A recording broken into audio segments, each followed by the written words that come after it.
할렐루야. 네. 하나님을 아버지라고 부르고 주를 깨끗한 마음으로 찾는 사람들의 모임에 오신 여러분을 진심으로 환영하고 축복합니다.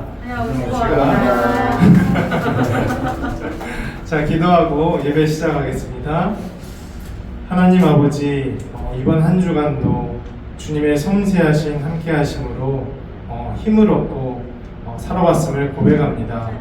하나님, 그 은혜에 더불어 하나님께 예배드리러 이렇게 사모하는 마음으로 모였으니 우리의 예배를 받아주시고 영광 받아 주옵소서. 하나님, 우리가 주님의 기쁨이 되기로 합니다.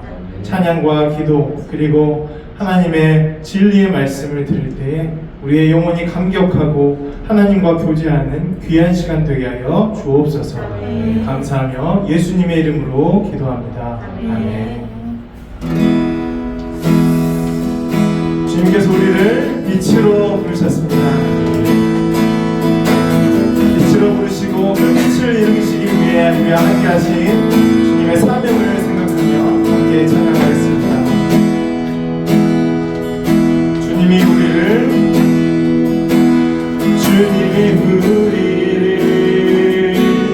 빛으로 부르셨으니 부르심 따라서 난 살기 원해. 거룩한 나라요, 주께서 택한 백성이니 주를 지하여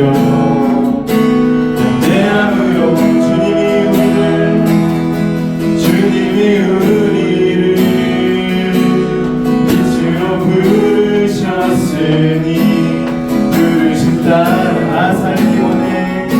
나 살기 원해. 거룩한 나라요, 주께서 택한 백성이니 주를 지하여 담대함으로 우리 고백합시다. 주님의 빛 비추게 하소서. 어두운 세상 가운데 거룩함으로 주님의 빛 비추게 하소서. 예수의 이름으로 그 주님의 사명을 생각하며 주님의 은혜를 고백합시다. 주님이 우리를 빛으로 부르셨으니 부르심 따라서 난 살기 원해.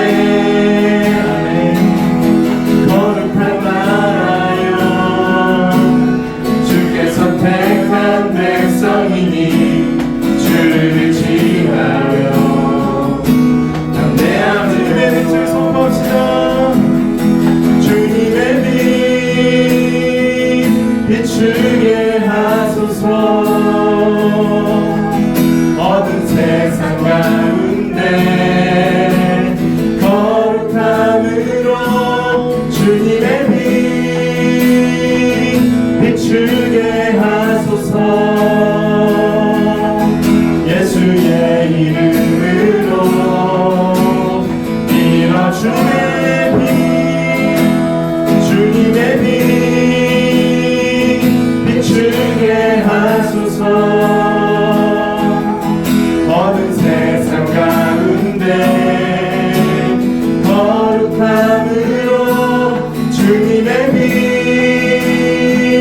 비추게 하소서.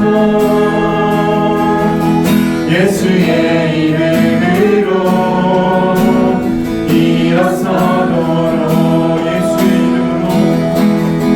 예수의 이름으로 일어서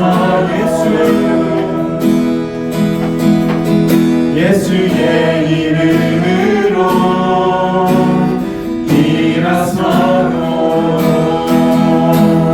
우리를 빛으로 부르시고 인도하신 하나님께 영광의 박수 올려드리며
예배합니다.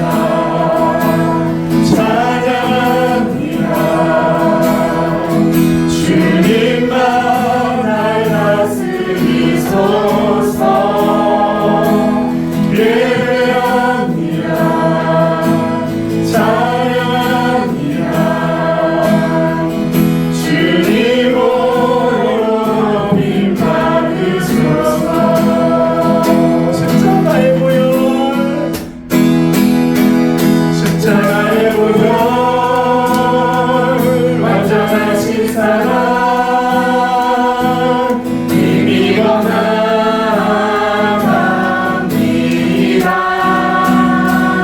십자가의 보혈, 완전하신 사랑 힘입어 예배하. 십자가의 보혈, 완전하신 사랑 힘입어 나갑니다.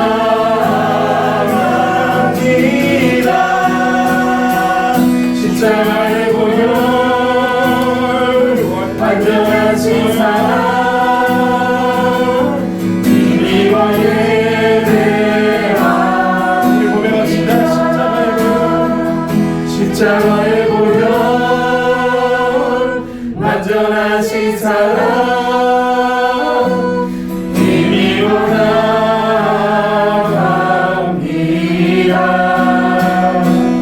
십자가의 보혈, 완전하신 사랑 힘입어 예배합니다.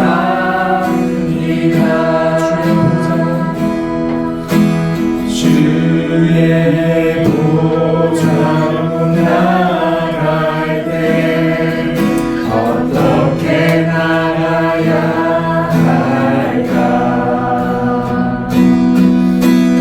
나를 구원한 주의 십자가, 그것을 믿으며 가네.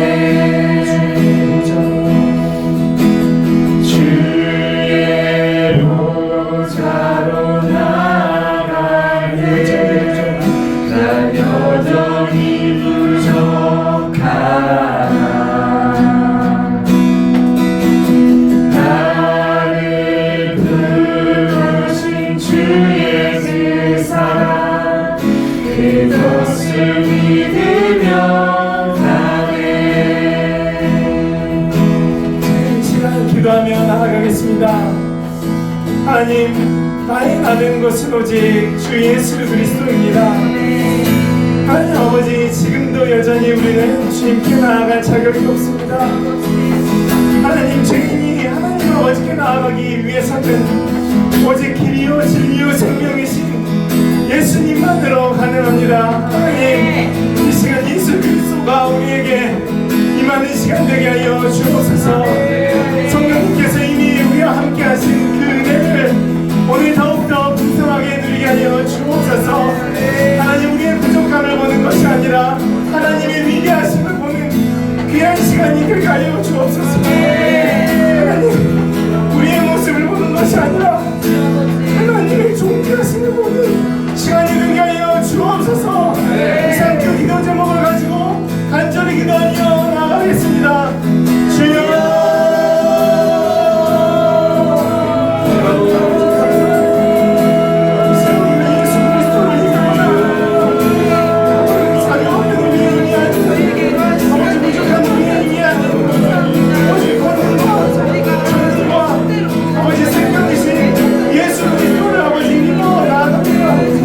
생명과 진리의 말씀이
천사 천지를 만드신 하나님 아버지를 내가 믿사오며 그의 아들 우리 주 예수 그리스도를 믿사오니 이는 성령으로 잉태하사 동정녀 마리아에게서 나시고 본디오 빌라도에게 고난을 받아 십자가에 못 박혀 죽으시고 장사한 지 사흘 만에 죽은 자 가운데서 다시 살아나셨으며 하늘의 용사 전능하신 하나님 우편에 앉아 계시다가 저리로서 산 자와 죽은 자를 심판하러 오시리라. 성령을 믿사오며 거룩한 공예와 성도가 서로 교통하는 것과 죄를 사하여 주시는 것과 몸이 다시 사는 것과 영원히 사는 것을 믿사옵나이다. 아멘. 함께 보실 말씀은 아가서 2장 15절에서 16절입니다. 아가서 2장 15절에서 16절입니다. 아가서 2장 15절에서 16절입니다. 네, 찾으셨으면 함께 합독하도록 하겠습니다. 우리를 위하여 여우 곧 포도원을 여는 작은 여우를 잡으라. 우리의 포도원에 꽃이 피었음이라. 내 사랑하는 자는 내게 속하였고 나는 그에게 속하였도다. 그가 백합과 가운데에서 양떼를 먹이는나. 아멘. 제가 기도하겠습니다. 사랑하는 주님 아버지, 오늘도 이렇게 주께서 말씀을 들을 수 있는 자리로 우리를 이끌어 주심에 깊은 감사를 드립니다. 아버지 하나님, 우리가 호흡하는 모든 시간 온전히 주님의 완전하신 손에 이끌림 받으여서 마땅히 있어야 할 자리에서 있어야 할 모습으로 하나님을 찬양하고 영광 돌리는 삶을 살아낼 수 있도록 축복하여 주시옵소서. 아버지, 연약한 육체를 주의 강하신 손에 맡겨드리는 기도 제목이 있습니다. 아버지, 우리의 육체는 연약하지만 아버지 주님은 강하시오니 아버지 또한 맡겨진 육체를 아버지 또한 주께서 강하게 하시옵고 또 그러지 않으실지라도 주의 손에 붙들려서 잘 쓰임받는 인생이 될 수 있도록 도와주시옵소서. 여기까지 인도하시고 주신 것에 만족합니다. 앞으로 행하실 일을 감사함으로 기대합니다 하는 기도 제목이 있습니다. 아버지, 주께서 주의 뜻을 따라 여기까지 인도하여 주셨으니 아버지, 우리가 이 가운데서 온전히 주님을 통해서 주님만으로 만족함을 누리고 또한 앞으로 행하실 일을 찬양하며 살아가는 우리 모두가 될 수 있도록 은혜 베풀어 주시옵소서. 주 안에서 항상 감사가 넘치게 하소서 하는 기도 제목이 있습니다. 아버지, 주께서 행하시는 일이 모두 은혜이오니 은혜 앞에서 우리가 반응할 것은 감사밖에 없음을 아버지 고백합니다. 우리가 입술로도 감사, 생각으로도 감사, 마음으로도 감사, 우리 삶이 온전히 감사로 가득할 수 있도록 축복하여 주시옵소서. 이 시간 온전히 주께 올려드립니다. 살아계신 우리 주 예수 그리스도 이름으로 기도했습니다. 아멘. 자, 여러분, 아가서는 이 아름다운 노래라는 한자어에서 번역된 제목이에요. 우리나라는 성경의 아가서라고 하는데 이 아가서가 바로 아름다운 노래라는 한자어에서 이제 유래된 제목입니다. 근데 이 아가서가 쓰여진 이 히브리어의 제목은 쉬르 하쉬림인데요. 이 쉬르 하쉬림을 우리가 직역하면 노래 중에 노래, 이런 뜻이에요. 노래 중에 노래다. 이 노래 중에 노래라는 것은 바로 세상에서 가장 아름다운 노래라는 뜻입니다. 이 아가서는 이 유대인들이 매주 안식일 준비 예배 때 고정 본문으로 낭독되었고요. 이 6월절 집회에서도 낭독이 되었습니다. 사실 이 아가서의 내용을 남녀 간의 사랑으로만 본다면 이 아주 노골적인 성적 묘사도 포함되어 있기 때문에 이 유대인에게 있어서 굉장히 중요한 절기인 6월절에 익히는 것이 맞지 않았을 거예요. 이러한 이유 때문에 오랫동안 정경에 포함시킬 것인지 아닐 건지 이 논란의 중심에도 있었는데요. 결국 이 아가서의 저자가 솔로몬이고 또 이 아가서가 남녀 간의 사랑을 통해서 하나님의 사랑을 상징적으로 나타내고 있다고 받아들여졌기 때문에 결국 정경에도 포함되게 되었습니다. 그리고 이러한 이유에 이 아가서가 유대인의 예배의식에서 이 중요한 역할을 하게 되는데요. 이 유대인들이 아가서의 사랑 이야기를 하나님과 이스라엘의 언약적 관계에 대한 이 은유로 이해했기 때문에 그들에게 있어서 중요한 이 6월절 예식에서 이 아가서를 낭독하게 됩니다. 이 아가서에 등장하는 신랑은 하나님이고 이 신부는 이스라엘 백성이 되는 것이죠. 이 아가서에 하나님 혹은 여호와라는 단어가 한 번도 등장하지 않아요. 그렇지만 이 아가서는 단순히 솔로몬과 술람미 여인의 사랑 이야기가 아니라 이 혼인 관계로 비유되는 하나님과 하나님의 백성의 사랑 이야기라고 보면 되겠습니다.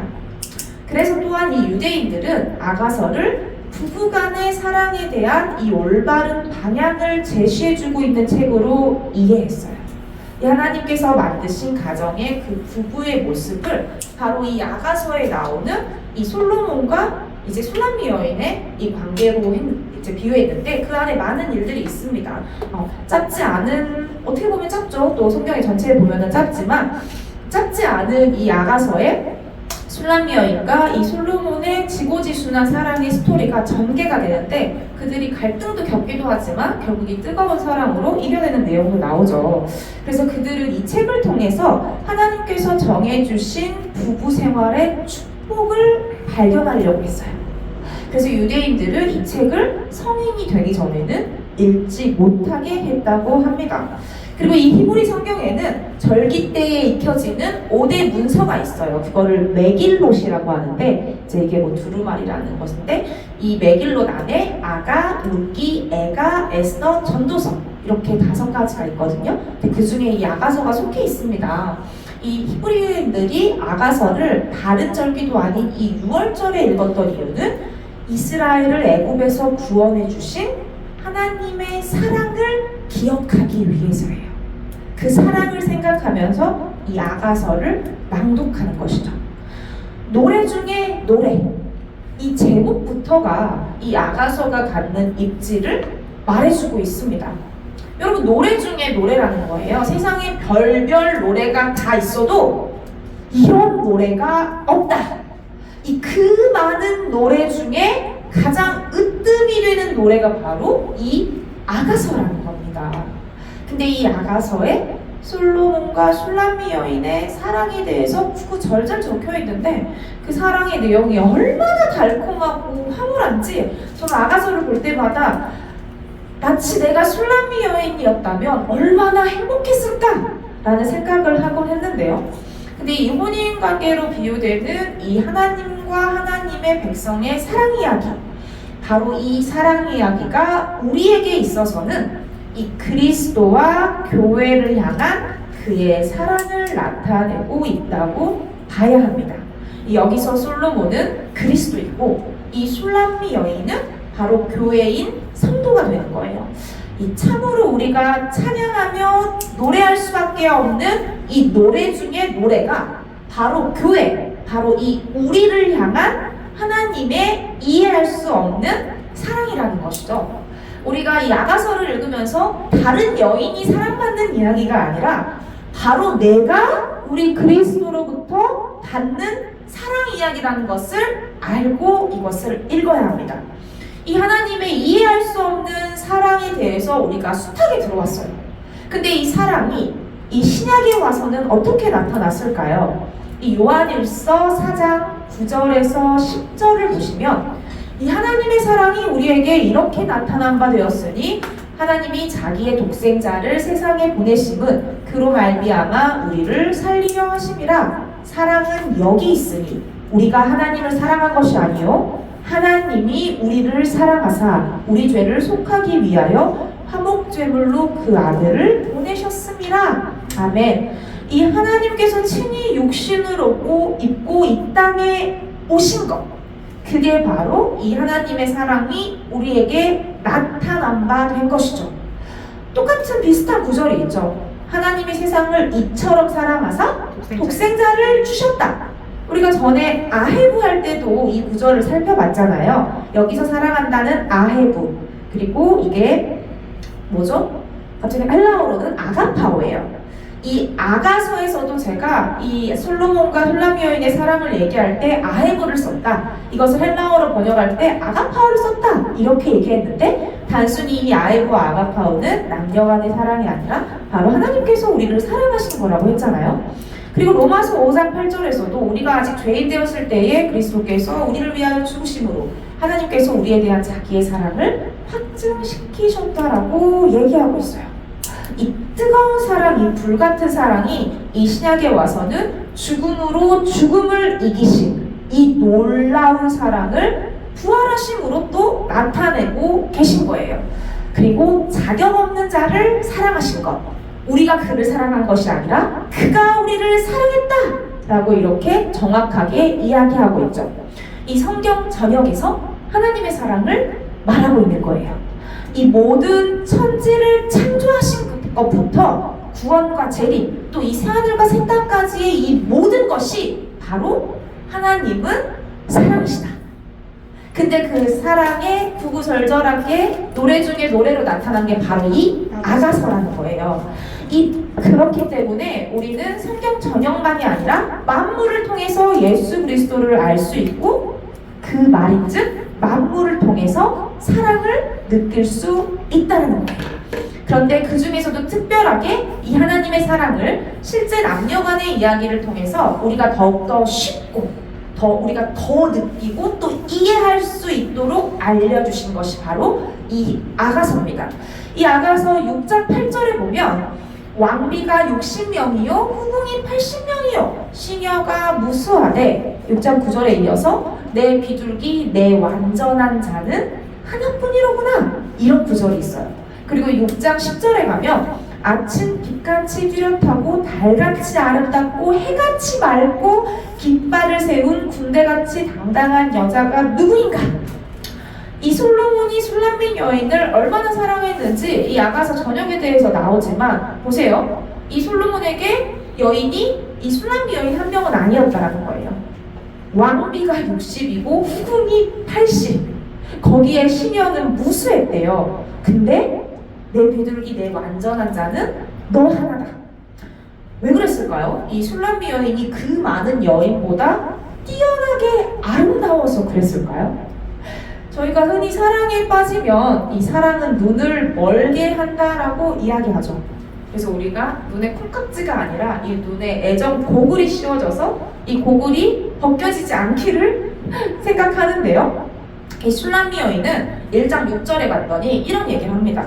내가 햇볕에 쬐어서 거무술을 할지라도 흘겨보지 말 것은 내 어머니의 아들들이 나에게 노하여 포도원지기로 삼았습니다. 나의 포도원을 내가 지키지 못하였구나. 이 술람미 여인이 뭐였죠?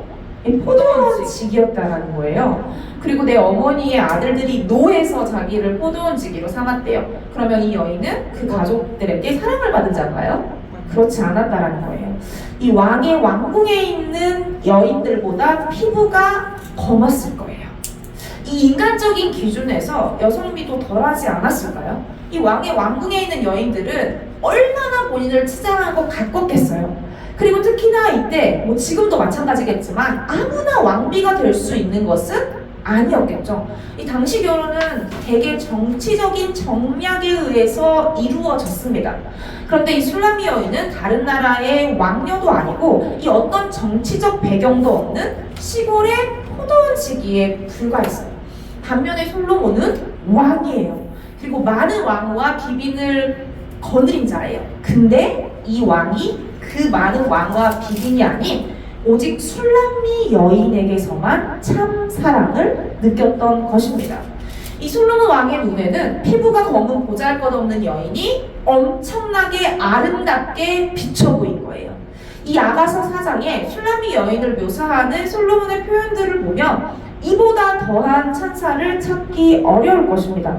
사람이 사람을 이렇게까지 아름답게 여길 수 있을까? 이렇게까지 귀하게 여길 수 있을까? 의문까지 드는데요. 이 의문의 답은 단편적으로 여자에게 사랑에 빠진 남자의 마음이 아니라 마치 죄로 물든 우리를 보시는 이 하나님의 눈이라고 볼 수 있습니다. 이 우리가 하나님의 조건 없는 사랑을 입었으니 망정이지, 사실 우리를 보면 이 하나님께서 우리를 사랑하실 만한 건덕지가 어디 있습니까? 이 여인의 외모나 이 배경이나 이 신분에 관계없이 그녀를 사랑하고 그녀에 빠지게 된 이 솔로몬의 사랑은 우리를 위해 이 생명을 버리시기까지 우리를 사랑하신 그 예수님의 사랑을 나타내기에 진정으로 적합한 예라고 할 수 있습니다. 이 아가서는 술람미 여인과 솔로몬의 대화 형식 중간에 또 이 친구들의 합창이 있어서 사실 좀 읽기 어려운데요. 근데 우리를 향한 이 이해할 수 없는 이 놀라운 하나님의 사랑을 깨달으면 또 이보다 달콤할 수가 없는 성경이에요.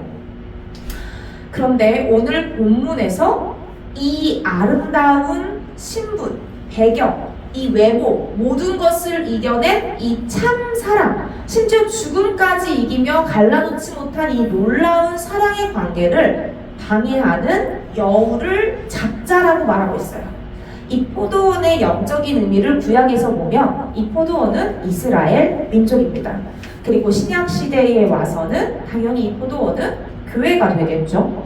그렇지만 그렇다면 이 여우는 하나님과 나의 관계, 즉 이 사랑의 관계, 우리가 그리스도인으로서 살아가는데 방해하는 요소라고 볼 수 있는데요. 이 실제로 팔레스타인 황야에는 많은 여우들이 서식하면서 이 포도 농사를 망치는 원흉이었다라고 해요.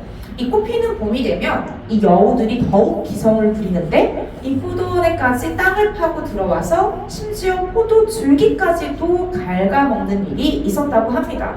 그래서 이 여우는 포도원의 무법자, 파괴자라고 지칭했다고 해요. 이 유대인에게 있어서 포도가 얼마나 중요하냐면 이 생수가 떨어졌을 때 포도주를 마셔서 갈증을 해소했어요. 그런데 이 여우가 포도원을 허문다는 것은 이 생수가 나오는 근원을 허물어뜨리는 거예요. 지금 우리에게 있어 이 포도원을 헌다는 것은 그렇다면 무엇일까요? 이 그리스도의 피로 주고 산 교회를 허문다는 건데요. 이 그리스도의 몸된 교회를 허문다는 것입니다. 이 교회는 건물이 아니라 예수를 믿는 신자의 공동체예요. 이 교회는 예수를 믿는 신자의 공동체로 이 하나님의 백성들의 신앙을 성장시키며 이 세상으로부터 구별되어 하나님을 섬기는 성도와 성도 간의 연합이에요.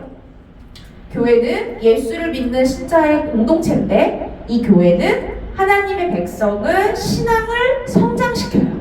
그리고 세상으로부터 구별되어 하나님을 섬기는 성도와 성도 간의 연합. 자, 이게 교회인데 이게 포도원이죠. 근데 이 포도원은 예수 그리스도와 성도들이 만나서 사랑을 꽃피우는 장소가 되겠습니다. 포도원이 교회고 이 교회는 예수와 성도들이 만나서 사랑을 꽃피우는 장소. 근데 이 시대의 포도원인 교회에 꽃이 피고 열매를 잘 맺기 위해서는 이 포도원을 허는 여우, 이 교회가 교회되는 것을 방해하는 것, 그게 무엇이든, 그리고 성도와 성도 간의 연합을 끊으려 하고 해치는 그 어떤 것, 하나님과 나의 관계를 방해하는 그게 무엇이든 이 모든 불순한 요소들인 이 여우를 제거해야 하는 거예요. 오늘 본문에서 이 포도원을 허는 여우라고 하잖아요. 이 허는이라는 동사는 하발이 쓰였는데요. 이 포도원을 헌달의 하발의 뜻은 파멸하다, 파괴하다, 타락한 행동을 하다, 저당 잡히다, 이런 뜻이거든요. 이 포도원을 허느는 하발인데 이 하발은 파멸하다, 파괴하다, 타락한 행동을 하다, 저당 잡히다 라는 뜻을 가진 동사예요. 이 팔레스타인의 작은 여우는 포도원에 들어와서 쥐를 잡아먹으려고 이 포도원을 헤쳐놓는다고 합니다. 이 황폐자로서 포도원을 황폐하게 만들어 결국 포도 열매를 맺지 못하게 만드는데 보통 3월에서 4월에 포도나무에 꽃이 핍니다. 이때에 이 여우가 쥐를 잡기 위해서 포도원을 헤쳐버리면 이 꽃이 떨어지게 돼서 결국 가을에 포도 농사를 망치게 되는 것이죠. 여우가 포도를 먹기 위해 들어오는 것이 아니에요. 이 여우에게는 다른 목적이 있다라는 거예요. 그 목적을 이루기 위해 이 포도원을 황폐하게 만들어 결국 포도원을 파괴시켜 버립니다. 이 하발이라는 이 동사가 쓰일 때 이 동사가 PL형으로 쓰여요. 이 히브리어에는 이제 뭐 PL형 또 뭐 여러 가지 7가지가 더 어간에 쓰이는 어떤 형들이 있는데 이 PL형이 쓰일 때는 어떻게 이걸 해석해야 되냐면 강조 능동이에요. 이 동사가 그냥 쓰이는 게 아니라 이 동사는 강조되어서 능동적으로 쓰이는 거거든요. 그럴 때 PL형을 쓰는데 이 하발이 바로 PL형으로 쓰였습니다. 강조 능동. 이 강조 능동이 또 어디 쓰였냐고 봤더니 창세기 3장 17절에 이 아담에게 이르시되 내가 내 아내의 말을 듣고 내가 내게 먹지 말라 한 나무의 열매를 먹었은즉 이렇게 하나님이 말씀하실 때 내가 내게 먹지 말라 이 먹지 말라 할 때도 강조 능동인 PL형에 참아라는 동사가 쓰였었거든요. 이 하나님께서 내가 내게 먹지 말라고 명령한 것은 그냥 말라고 한 게 아니라 강조해서 명령한 거예요. 강조해서 적극적으로 그렇게 하지 말라고 한 거예요. 근데 이 포도원을 허는 작은 여우가 이 여우의 크기가 작더라도 아주 적극적으로 능동적으로 자신의 일에 열중해서 뭘 해요? 이 포도원을 파괴한다는 거예요. 그냥 파괴하는 것이 아니라 이 여우는 아주 능동적으로 적극적으로 그렇게 한다는 것입니다. 이 여우는 교회를 흔드는, 즉 그리스도와 성도의 연합을 흔드는, 또한 성도와 성도의 연합을 흔드는 그 어떤 것이든 될 수 있습니다. 한 성도 개인을 하나님으로부터 멀어지게 만드는 것, 이 성도들의 연합, 교회 전체가 하나님의 뜻을 떠나서 다른 열심을 내게 하는 어떤 것이 될 수도 있습니다. 이 교회의 기초인 가정의 연합을 깨트리는 어떤 것, 이 교회의 본질을 잃게 만드는 율법주의, 행위주의, 교권주의, 물질 만능주의, 기복주의 등 그 어떤 것이든 이 말씀을 빙자하여서라도 이 복음이 잘못 전해지고 복음을 잘못 가르치는 설교와 교육이 될 수도 있다는 거예요. 이 여우가 포도원을 헐다의 이 하발이 또 어떤 뜻이 있었냐면 타락한 행동을 하다가 있었어요. 이 하발이 타락한 행동을 하다래요. 타락한 행동 역시 이 작은 여우가 될 수 있는 거예요. 타락한 행동을 하는 지도자, 타락한 행동을 하는 리더, 그 어떤 직분자, 하물며 어떤 성도일지라도 이 타락한 행동이 바로 하나님과 개인의 신앙을 멀게 하는, 성도와 성도 간의 연합을 깨트리는 그런 작은 여우가 될 수 있다는 것이죠. 여러분, 이 여우라는 단어는 슈알, 바로 여우라는 뜻인데 이 슈알이라는 히브리어가 어디에서 왔냐면 바로 샤알이라는 단어에서 파생됐거든요. 근데 이 샤알이 무슨 뜻이냐면 텅 빈 샤알이라는 단어에서 바로 이 슈알 여우가 왔어요. 그렇다면 이 여우는 텅 비었다라는 거예요. 이 여우는 텅 빈 사람이라는 거예요. 그 안에 예수 그리스도가 없다는 것입니다. 그 대신 이 포도원을 이용해서 쥐를 잡으려는 것, 즉 교회를 이용해 자기 욕심을 채우려는 자들을 의미합니다. 이 성경에서는 우매한 선지자를 여우라고 얘기해요. 에스겔서 13장 4절에 보면 이스라엘아 너의 선지자들은 황무지에 있는 여우 같으니라 라고 말씀하시거든요. 근데 이 앞에 무슨 말이 있냐면 이들은 주 여호와의 말씀에 본 것이 없어 자기 심령을 따라 예언하는 어리석은 선지자라고 말씀하고 계세요.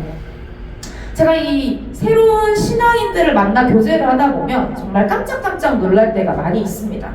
이 매튜 헨리 주석에서 오늘 본문에 대해 신자들은 연약하지만 유용한 포도나무와 같다라고 얘기해요.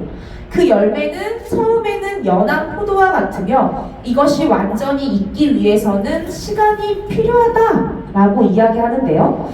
이 연약하지만 유용한 포도나무와 같은 이 귀하고 귀한 성도들이 얼마나 교회 안에서 상처를 입고 그릇된 지도자를 만나 젊음을 혹은 인생을 허비하기도 하는지 제가 정말 애가 타고 속이 상하는데요. 이 연한가지의 열매가 맺지 못하도록 이 포도원을 허는 여우의 실태를 우리가 잘 파악해서 우리를 위하여 그 여우, 곧 포도원을 허는 여우를 잡아야 하는 거예요. 여러분, 저는 평생을 한 교회에서 헌신하다가 이제 그곳을 나와 다른 교회에서 그 뒤를 돌아보니 결국 그 교회 사모님이 하시는 복지 사업만 키워준 꼴이 되었더라 하는 분을 알고 있어요. 소위 은사가 있다는 목사님의 조언과 기도에 따라 이 집안 대소사를 결정하는 분을 만난 적이 있습니다. 이 한 기독교 공동체에서 유년기를 보내면서 말씀과 기도로 많은 시간을 보냈지만 결국 율법주의의 폐해에 이 하나님을 안다고 하면서 이 복음의 핵심인 은혜를 전혀 누리지도 깨닫지도 느껴보지도 못한 아이들을 알고 있어요. 이 신앙이 정말 좋다는 청년을 누가 소개시켜줘서 제가 한 2시간가량 대화를 해보니 결국 그 사람은 교회란 불완전하여서 의미가 없고 그래서 교회를 나가지 않고 이 마음이 맞는 사람들끼리 모여 자기들끼리 말씀을 논하고 해석하고 이 알아가고 있다는 자매를 만난 적이 있습니다. 이 기성 교회에서는 능력을 못 보다가 이 기도가 뜨거운 교회에서 병고침을 받아서 하나님이 아닌 그 교회의 능력이 있는 것으로 알고 그곳에서 헌신하고 있는 분을 만난 적도 있습니다. 여러분, 이 포도원을 허는 작은 여우 중 이 우매한 선지자들은 좋은 열매를 맺을 수 있는 이 연한 가지인 성도들이 성숙에 이르지 못하도록 방해해요. 맥트웨니의 말처럼 이들은 좋은 열매가 될 수 있어요. 하지만 아직 약해요. 그래서 기다림이 필요한데 근데 그 와중에 작은 여우를 만나버리면 이 우매한 선지자를 만나버리면 성숙에 이르지 못한다는 거예요. 방해를 받는다는 겁니다. 이 그들의 은혜와 위로를 파괴시키고 선한 동기를 억누르고 선한 출발을 짓이겨버린다는 거예요. 하지만 정말 무서운 것은 이 여우는 일부러 이런 일들을 행하는 것이 아니라는 사실이에요. 여러분, 성도들이 요일 상관없이 나와서 이 교회 일이라고 했던 일들이 결국 복지 사업을 키우는 일이었던 그 교회, 물론 모든 복지 사업을 하는 교회가 다 그렇다는 것은 아닙니다. 하지만 그 교회는 결국 이 사모님의 지갑을 불려주는 일을 하게 된 거예요. 이 교회 지도자는 처음부터 의도적으로 돈을 목적으로 이렇게 하지 않았을 것입니다. 처음의 시작은 교회를 위한 일이라고 생각했을 거예요. 이 지역 공동체를 위한 일이라고 생각했을 것입니다. 바로 하나님의 사역이라고 생각했을 거예요. 하지만 결과적으로 이 일이 하나님의 뜻에 있지 않았다는 것이죠. 여러분, 우리는 이것을 죄라고 얘기해요. 그 행실이 선한 것 같았으나, 그 행실이 남의 일을 돕는 것 같았으나 이 화살을 쏜 자의 의도에 벗어난 것, 즉 빗나간 화살, 이것이 바로 죄예요, 여러분. 꼭 그 악이라는 게, 죄라는 게 우리가 생각하는 악의 모양으로만 있다고 생각하면 오산인 것입니다. 이 작은 여우가 드러나는 악행자가 아닐 수 있어요. 여러분, 올바른 신앙생활의 시작은 하나님께서 모든 것을 주관하신다는 믿음에서 시작돼야 합니다. 이 자칫 잘못하여서 여우가 포도원의 꽃향기를 맡고 접근하면 이 하나님의 것이 아닌 다른 것을 쫓다가 결국 포도원이 파괴될 수 있습니다. 이 교회에 있어서 행하는 모든 일들, 또한 그리스도의 몸된 교회로서 각 개인의 성도들의 삶에서 행해지는 모든 일의 목적도 이 하나님께 있어야 합니다. 그리고 이 일의 시작 역시 하나님께서 하셔야 합니다. 그리고 이 하나님의 뜻이 있는 일들은 그 일이 이루어지는 과정에서도, 그리고 그 일의 끝맺음에서도 사람이 아닌 하나님의 의가 나타나야 합니다. 왜냐하면 하나님의 일이기 때문이죠. 여러분, 하나님의 일에는 하나님의 성품들이 나타나게 돼요.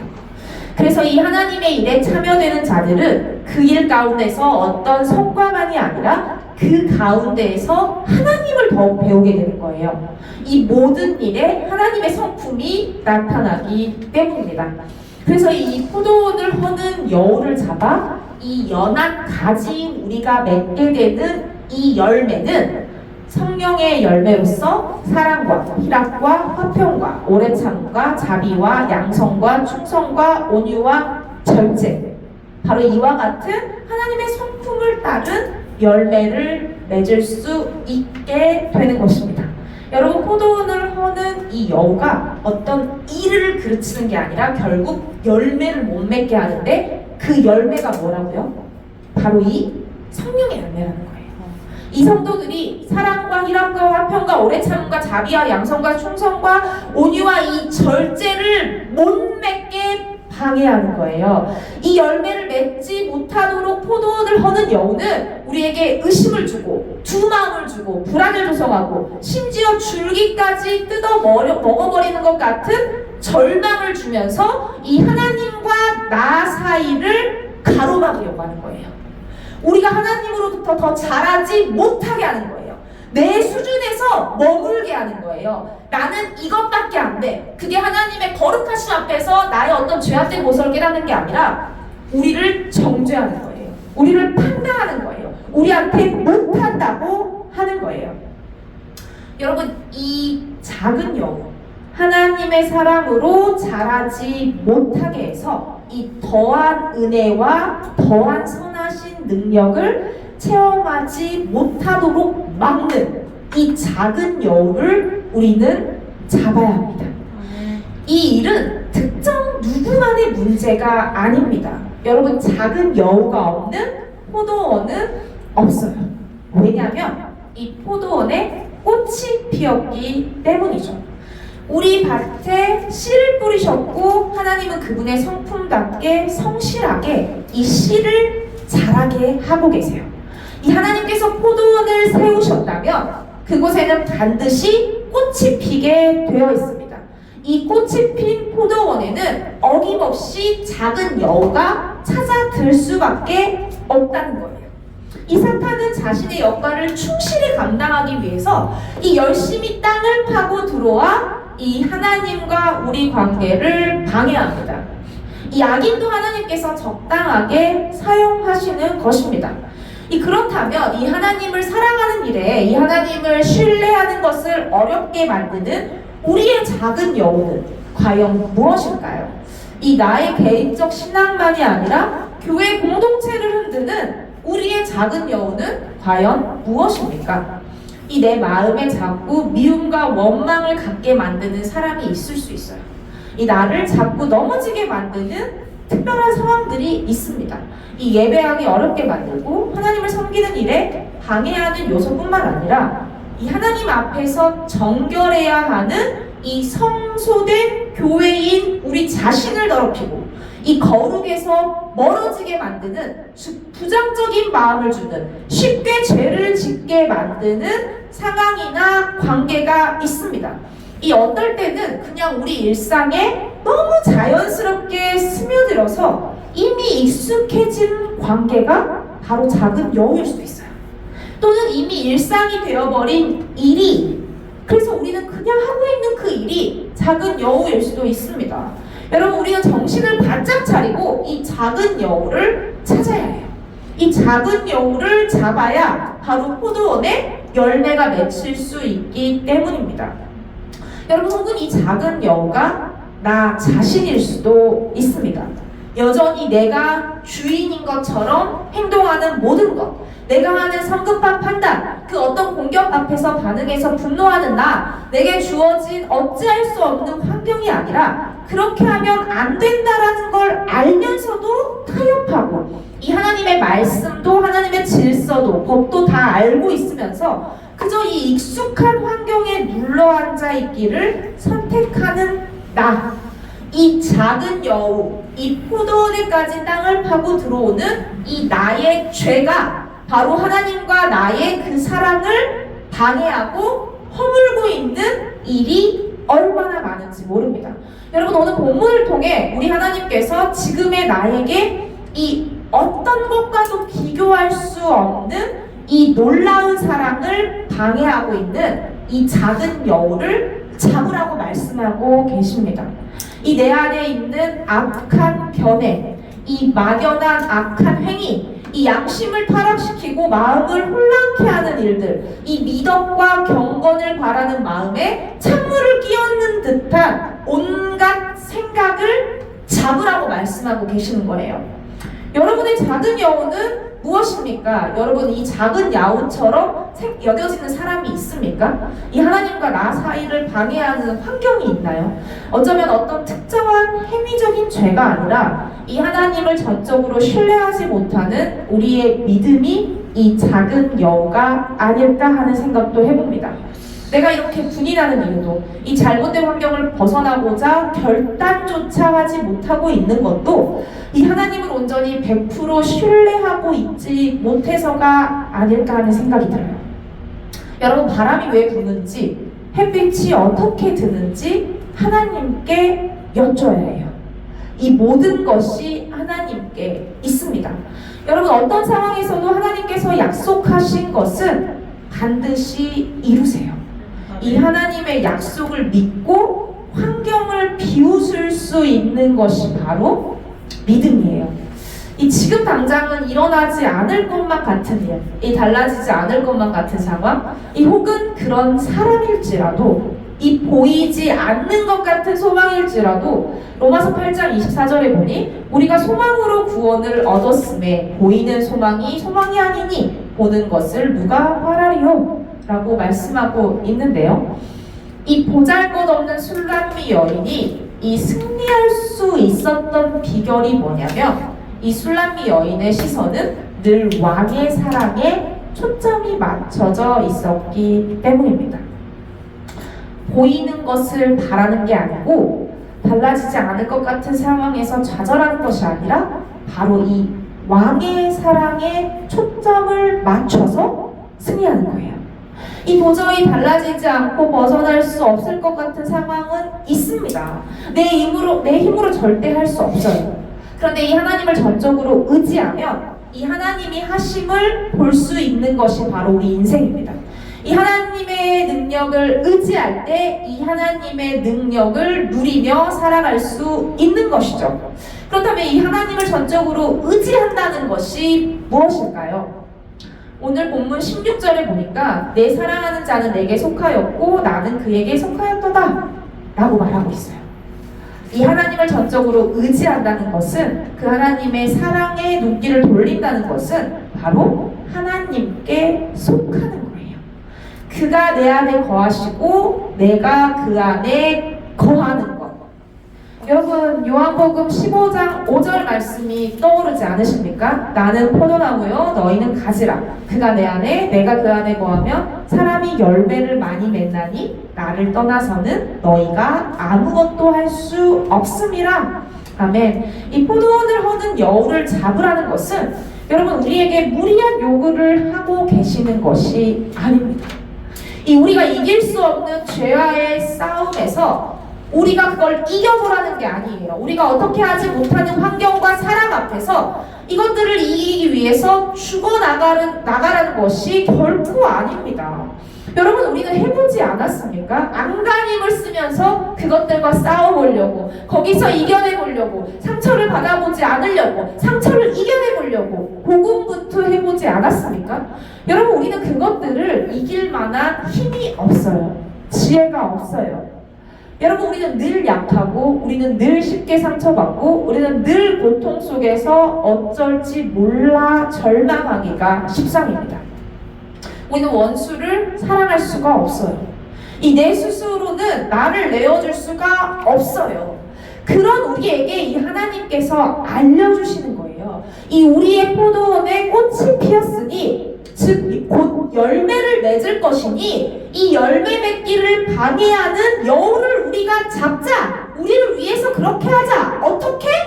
바로 내 사랑하는 너는 내 안에 있고 나는 너에게 있으니 내가 너로 하여금 열매를 맺게 해준다는 거예요. 너는 그냥 나에게 붙어 있어, 내 사랑아. 너는 내 안에 있어. 그러면 된단다, 내 사랑아. 이러지도 저러지도 못하는 상황 가운데 이 고민하고 힘든 시간을 보내고 계신가요? 여러분, 지혜의 근원이신 이 예수님께 나아가십시오. 이 지혜의 예수 그리스도 안에서 이 풍성한 지혜를 얻게 될 것입니다.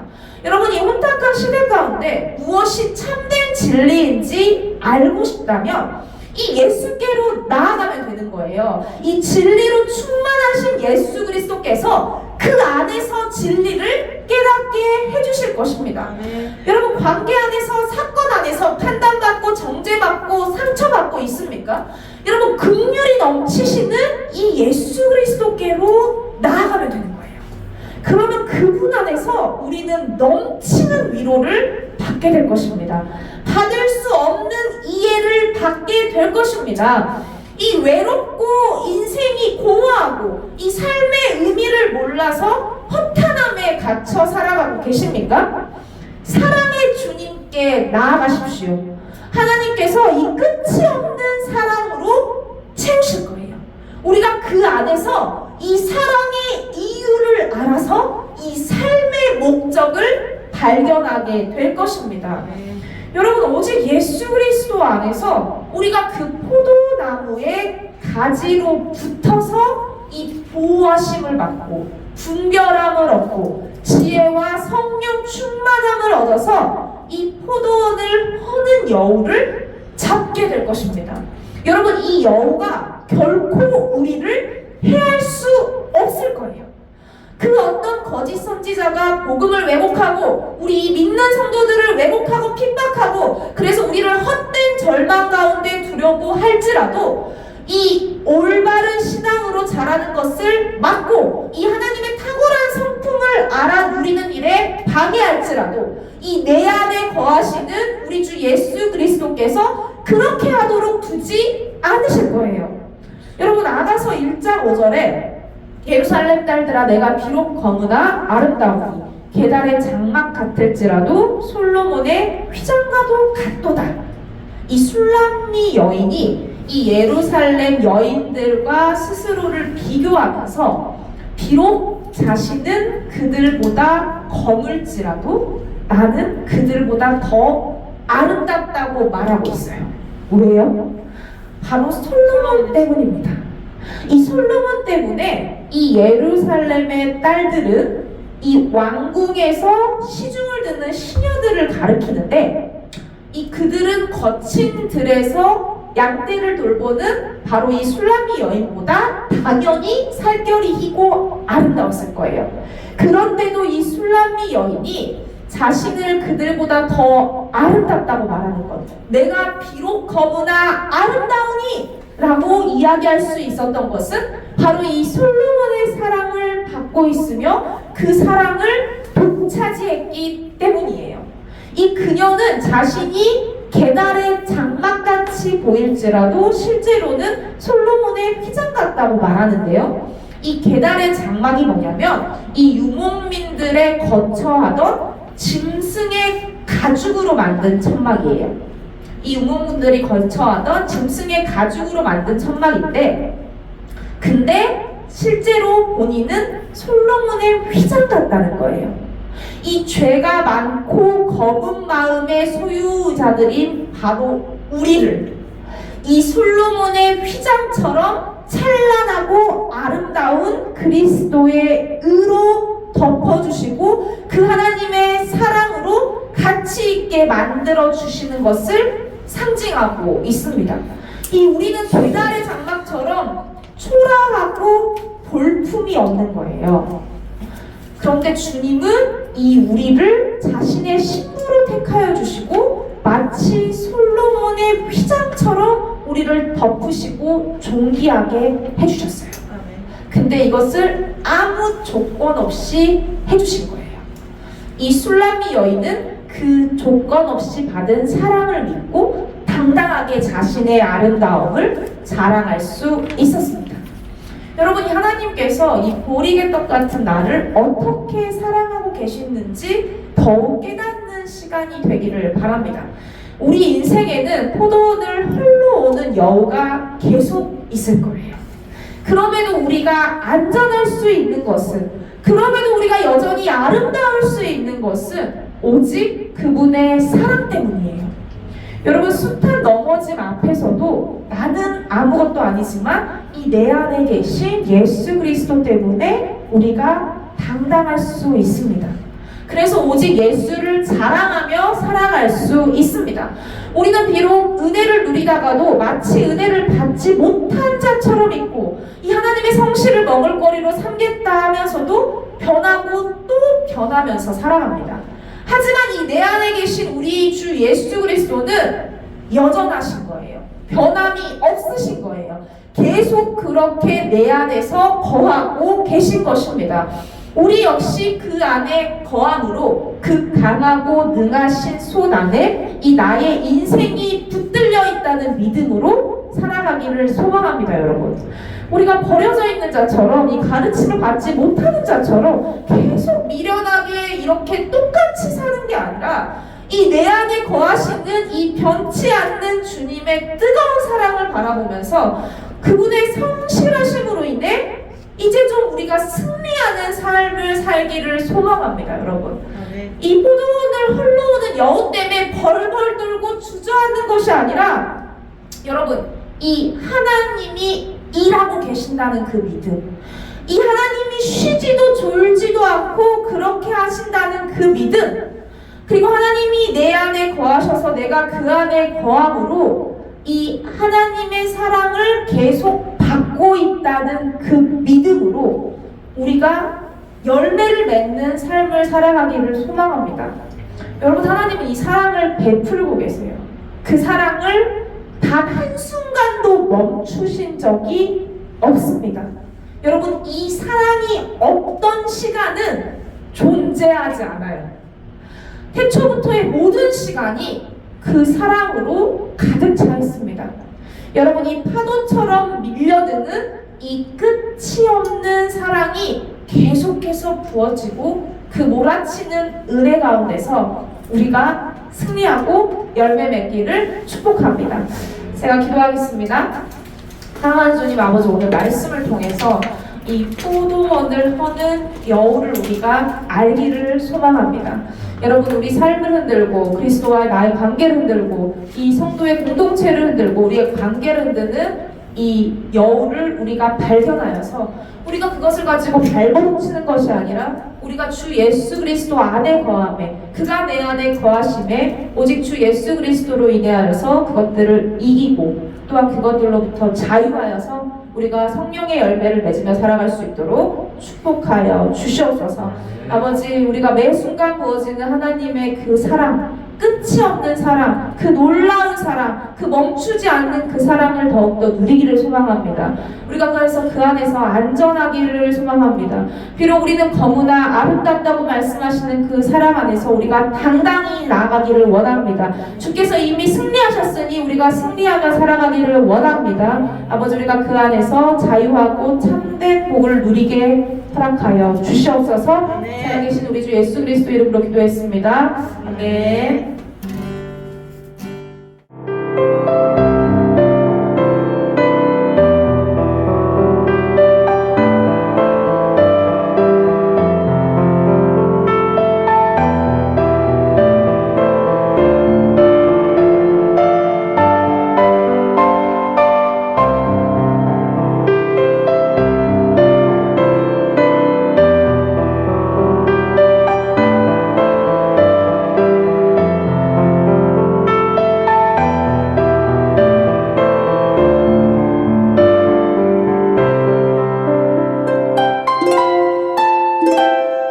you.